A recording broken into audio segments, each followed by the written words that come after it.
Hey everyone, this is Nate Goad here at Answered Acres, and I just wanted to start a few videos to be able to show you this process of being able to raise meat chickens that my family and I decided to do this year. And we're actually going to use the Joel Salatin tractor styles, and we're going to be day by day moving them across this field so that they're pasture raised and will supplement with feed. We're going to raise about 115 birds, and I just want to be able to take you guys through the process of the materials I bought, how I'm going to build the brooder, and building the tractors themselves, and just take you all along through this process with me. So let's get started. Alrighty, so the first thing that I wanted to mention is building the brooder itself. It's important to be able to have this built and in place before the chickens even arrive so that there's no delay in being able to get them into the needs that they have, including the heat, the water, and the food. And so the first thing that we're going to be showing you is down here by the garage. I'll show you some of the materials that I went to Lowe's to get. So we have over here some OSB boards. I bought about 6 of those, a couple 2x4s. We had a couple scrap pieces laying around, and essentially we're going to cut this to be able to make a 12x4 frame here, which is good to hold 120 chickens up to about 6 weeks, or about 4 weeks of age. And so we have just this OSB board here that I cut in half. So I took one of those sheets, cut it directly in half so that it's about 2 feet tall. And I had to connect here at the seam because the boards were only 8 feet. So I have a 4-foot piece and an 8-foot piece to make it 12 feet long total. So then we need to make 2 10-foot long cuts, 2 feet tall. So we're going to cut this one in half, and then we're going to have to take some of these pieces and add 2 extra feet to it, so that we can finish off the 12 by 10 box here for the chickens. And I'm going to be raising about half of them with organic feed and the other half with non-GMO feed. So I'm going to put a barrier in the middle to divide them. So let's get started on some of the cuts.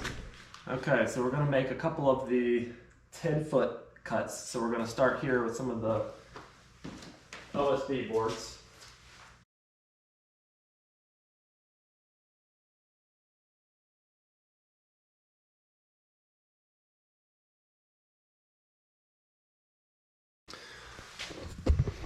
One nice detail about these OSB boards is you can see it's already got some pre-made lines on it. And so this center line that goes along the board will allow me to go ahead and pre-cut it directly in half without having to be able to do any measuring.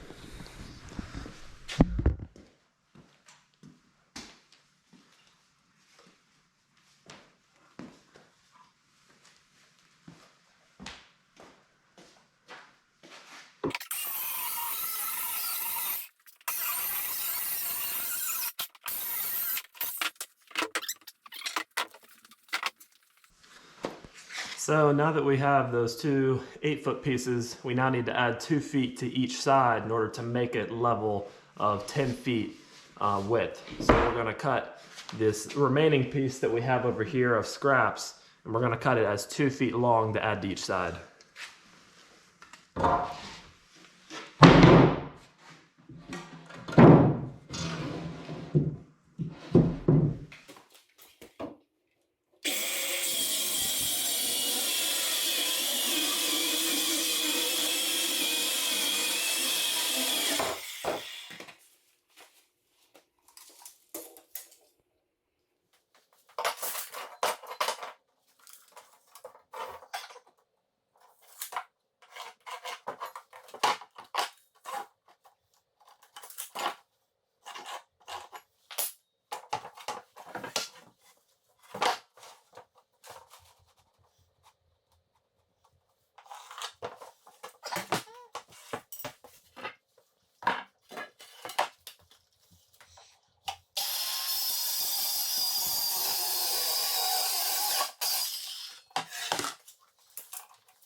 Alright, so as you can see here, I just used some scrap pieces of lumber that we had to help connect the 2-foot piece that I had to add on to the 8-foot piece. And I just used some simple screws some simple screws just to connect that, because I didn't see any of this boarding in 10-foot pieces. So now we have 10 feet by 12 feet. And you'll see I did the same thing on the 12-foot piece to attach it there. So now we're just going to attach all the corners using some 2x4s, and we'll have little braces in each corner to be able to connect them all together. So now we're cutting the 2x4s to make little frames that will stand up in each corner, just similar to that in each corner, so that it'll be just a brace to help support these. So what I'm doing is just using the chop saw here, measuring 2-foot sections, and then I'm going to cut them, and then we'll have enough to have one in each corner.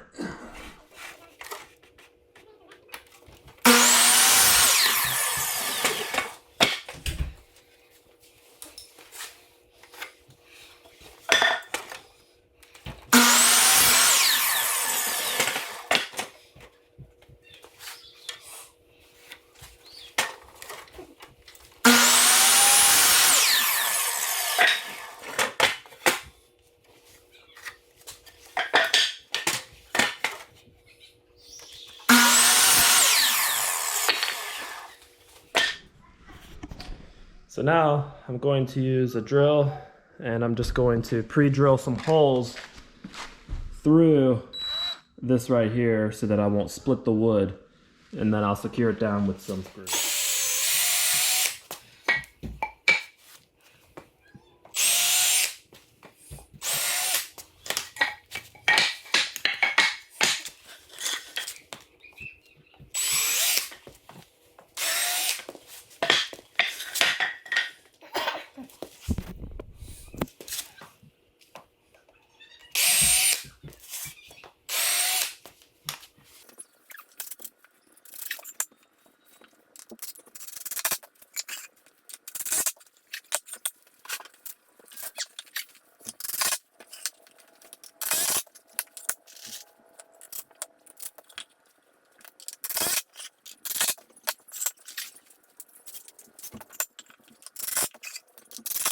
Now I'm going to take one of these and put them in each corner, and we are going to connect them at each spot to give it a nice strong base.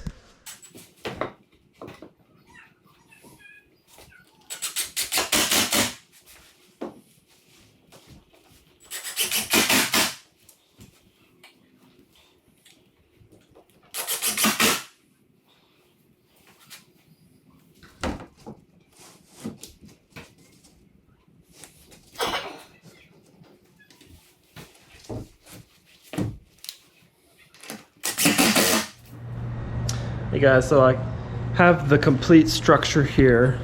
This is essentially what it will look like.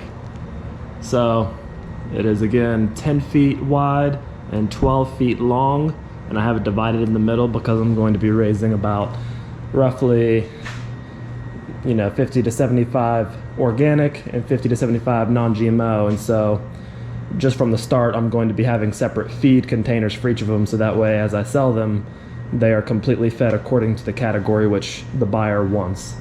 And I ended up changing my mind about how I'm kind of mending these splits, where that piece was only 8 feet but I needed 2 more feet.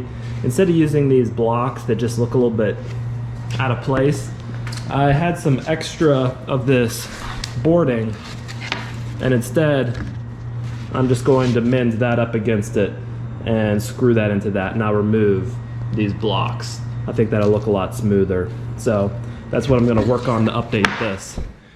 Alrighty, so I was able to fix those sides, and I went ahead and put the bedding in. This is what it looks like now that I've done some of that work. You can see here is one of those pieces where I fixed it, and it looks a little bit more smooth than those big 2x4s. So for me, I'm just doing this in our garage because I really don't have any other better place for it where they can stay safe and free from dampness and drafts. And so what we're going to do as a cheap option is to use this bird netting, which will unfold, and I'll probably staple it to that side and then just extend it all the way across and hook it onto this side. And then when I need to get in, I can just pull it back and put it right back on. Alrighty, so last night we were able to do most of the work on this brooder in just a few hours, but I needed some help being able to put on the final touches with the bird netting. So I'll show you here is kind of what it looks like, similar to what we had last night. And you probably have to look real close to see that there's just this fine bird netting. Now this is not going to keep any predators out, but since we're in our garage and the doors are going to be kept shut, I feel pretty confident that they're going to be safe. This netting is more so just to keep the birds inside the coop or inside their brooder so that they can't fly out.